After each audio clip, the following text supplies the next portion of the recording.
Olá pessoal, tudo bem convosco?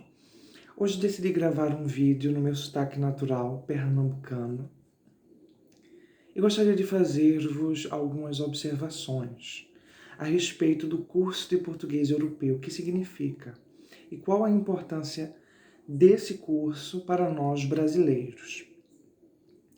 E também quero fazer algumas ponderações a respeito do português brasileiro e de Portugal, as diferenças, a gramática e a pronúncia, e também por que adotei a pronúncia de Lisboa.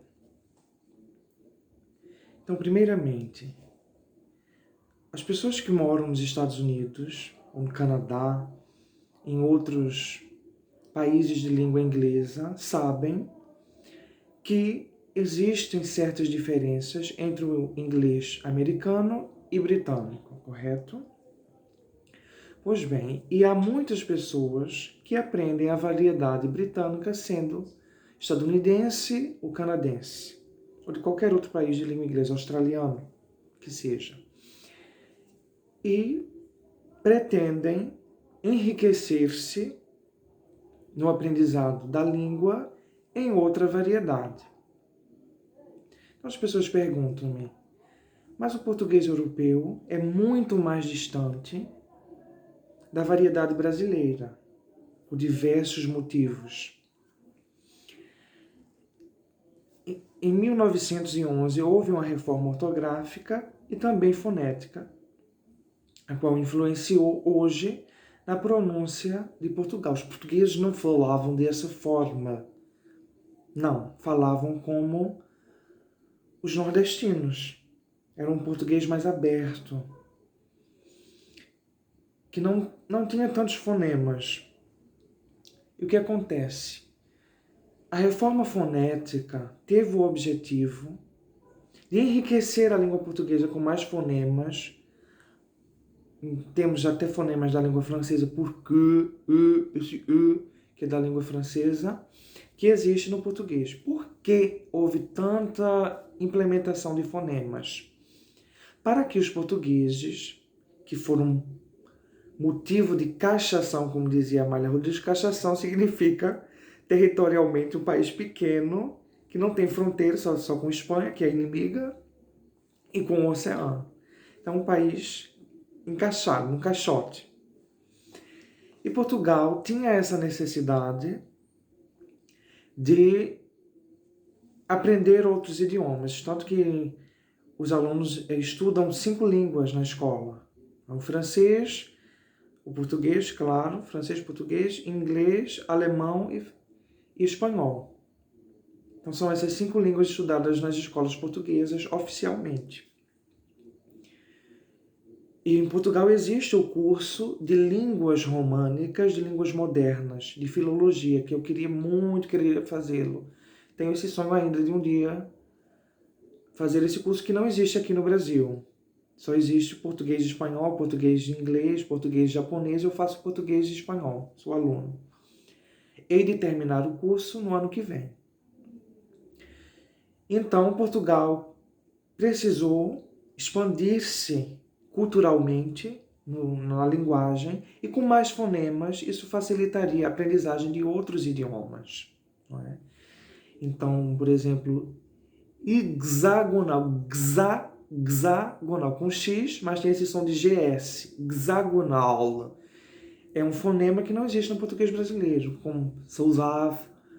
São muitos fonemas. Isso quem faz parte do curso de português europeu navegará, desvendará todos esses mistérios da língua portuguesa, porque é tão diferente. E porque para nós é necessário entender a língua em sua origem, que vem de Portugal e Galiza, do galego português, depois do galaico, e claro que advinha do latim. E por que a língua portuguesa no padrão europeu é importante para nós brasileiros? O que teria para dizer-vos? Primeiramente, os portugueses têm um certo nível gramatical muito bom. Então, os verbos são conjugados. No norte de Portugal ainda se conjugam os verbos na segunda pessoa do plural, o vós. Vede, lede, ouvi. Enfim, em Lisboa já misturam. Digo-vos para verem, em vez de digo-vos para verdes. Então misturam o vós, os pronomes oblíquos do vós, com o vocês. Isso já é uma deteriorização da língua, não é? A falta de conjugação dos verbos. Então, para mim, na minha experiência, aprender o português europeu foi colocar em prática todas as regrinhas de gramática que estudei na escola e que não pude praticar. Porque os professores me diziam, por exemplo, a conjugação dos verbos. Vou, vais, vai, vamos, vades, vão. E depois de ensinar-nos essas conjugações, nos diziam perceberam, em vez de percebestes, porque estava a dirigir-se diretamente às pessoas. Então, não falavam das pessoas, mas com as pessoas. Por isso a segunda pessoa, que é tão importante. Tanto que no meu Facebook eu coloco no português europeu. Eu tenho um amigo que curte minhas publicações e o Face dizia-me: fulano curtiu a sua publicação. E quando eu ia ver, não sabia se era a dele ou se era a minha. Então eu tive de traduzir o Facebook. Então, fulano curtiu a tua publicação, sabia que era minha, e curtiu a sua, já sabia que era dele. Não havia dúvidas. Com a conjugação do tu, que é tão importante. E teu, que é possessivo, de tu, claro. Então, Portugal precisou fazer essas mudanças fonéticas. E a gramática permaneceu. E os brasileiros permaneceram com a pronúncia antiga, de 300 anos atrás. Eu não vou comentar muito sobre isso, mas seria muito bom que o Brasil tivesse adotado as mudanças, como os outros países da CPLP, que é a Comunidade de Países de Língua Portuguesa. Por isso que os angolanos falam como os portugueses, os moçambiquenhos, as pessoas de Timor-Leste e dos outros países, Macau, que não é país, mas é uma comunidade autônoma que fala português. Guiné Equatorial, enfim, todos os países da CPLP, que adotam o padrão de Lisboa. E Brasil afastou-se da pronúncia mais atualizada e mais completa do português europeu. Outra coisa que gostaria muito de mencionar, já que estou a falar em português brasileiro, não estou a falar em português, e não estou a falar em espanhol. E o curso de espanhol sairá mais à frente. Primeiro eu irei dedicar-me ao português europeu, porque foi minha técnica. Eu pensava, primeiro eu tenho que saber minha língua materna, saber conjugar os verbos, comunicar-me bem em português, colocar o pronome depois do verbo, dá-me, traze-mo, enfim, todas as formas corretinhas da gramática que eu acho perfeito. E que os portugueses utilizam muito bem. Como o professor Nogueira foi a Portugal comprar tomates na feira e disse ao feirante. E o feirante lhe disse, aliás, os tomates dar-te-ei. Ou seja, irei dar-te os tomates, irei dar-te-ei. Então, uma colocação perfeita, gramaticalmente, semanticamente, sintaticamente perfeita essa colocação. E eu disse a mim mesmo, primeiro eu vou aprender o português brasileiro, depois as variedades do português brasileiro. Tanto que hoje, se um mineiro fala comigo, eu sei. Se um paulistano fala comigo, eu sei de onde é, mesmo que não me diga. Um carioca, um sul-rio-grandino, eu sei. Primeiro eu quis aprender o português brasileiro, depois passei para o português europeu, para a língua espanhola, comecei, enveredei pelo francês, pelo italiano, o latim, mas ainda não tenho domínio total desses outros.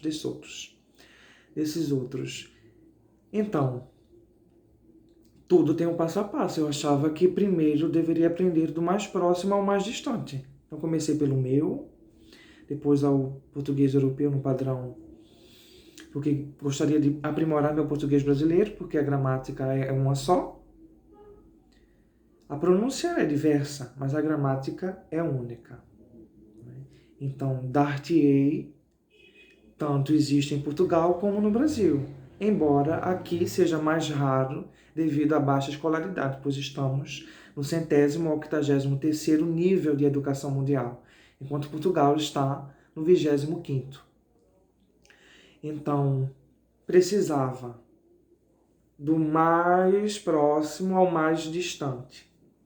Então, depois de aprender a língua espanhola, ainda estou a especializar-me mais, pois faço a faculdade de espanhol e pretendo dar continuação aos estudos de francês, dos quais já tenho uma base, já estudei francês. Estudei inglês, passei quase 2 anos a estudar inglês. Talvez retome no inglês britânico, mas não gosto muito do inglês americano. E agora um pouquinho, para encerrar, sobre o sotaque brasileiro. Tenho meu sotaque pernambucano, tenho muito orgulho disso. E sou totalmente contra as pessoas que querem subjugar as outras regiões brasileiras. O ti pelo ti, o di pelo di. Não. A maior parte do Brasil, norte, nordeste e sul, utilizam essas formas. Somente porque São Paulo e Rio e adjacências têm o seu linguajar, que todos devem seguir, não.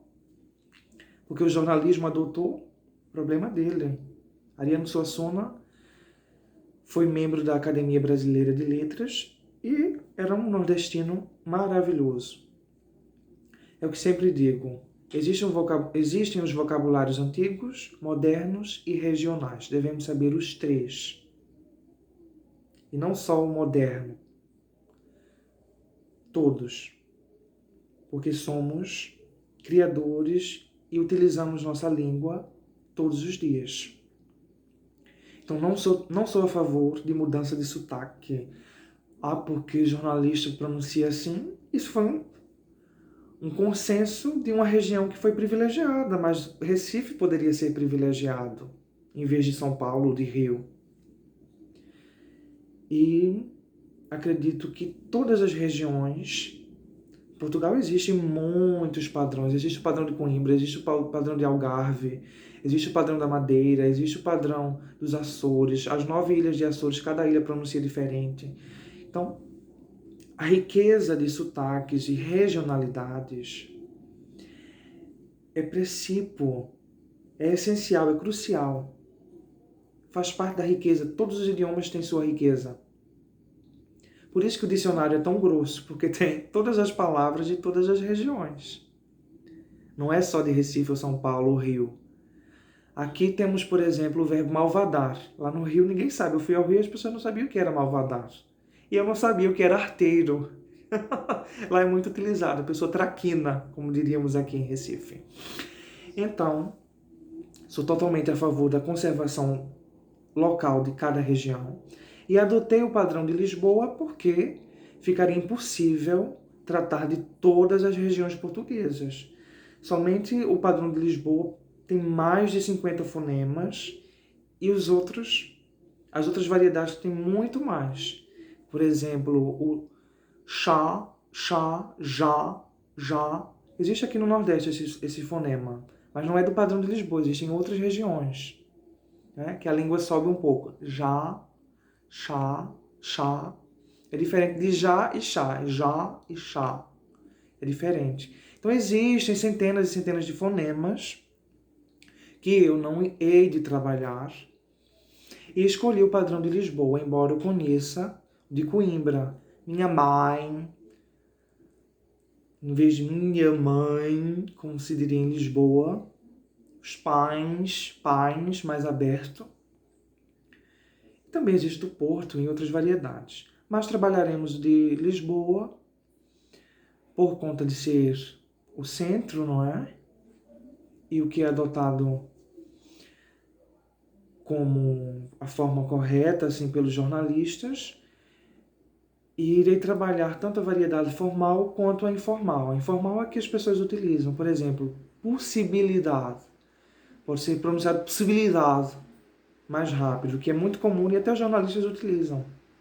Então, eu irei tratar todos os fonemas do padrão de Lisboa. Não somente os dos livros, mas os do cotidiano. É isso. O vídeo ficou um pouco longo. Queria que fosse uns 10, 12 minutos. Mas é isso. Espero que havereis de gostar. Hoje, esporadicamente, esse vídeo no sotaque pernambucano, mas eu manterei o sotaque português nos outros vídeos, porque o objetivo do canal é o padrão de Lisboa e também por conta do curso de português que tenho de fonética e transcrição fonética, conforme o alfabeto internacional. Então, muito obrigado, subscreve-te ou inscreve-te, no português brasileiro é inscreve-te, não é? Subscreve-te no canal, inscreve-te, a forma que achares melhor, dá um gostei, compartilha. Muito obrigado, até o próximo vídeo.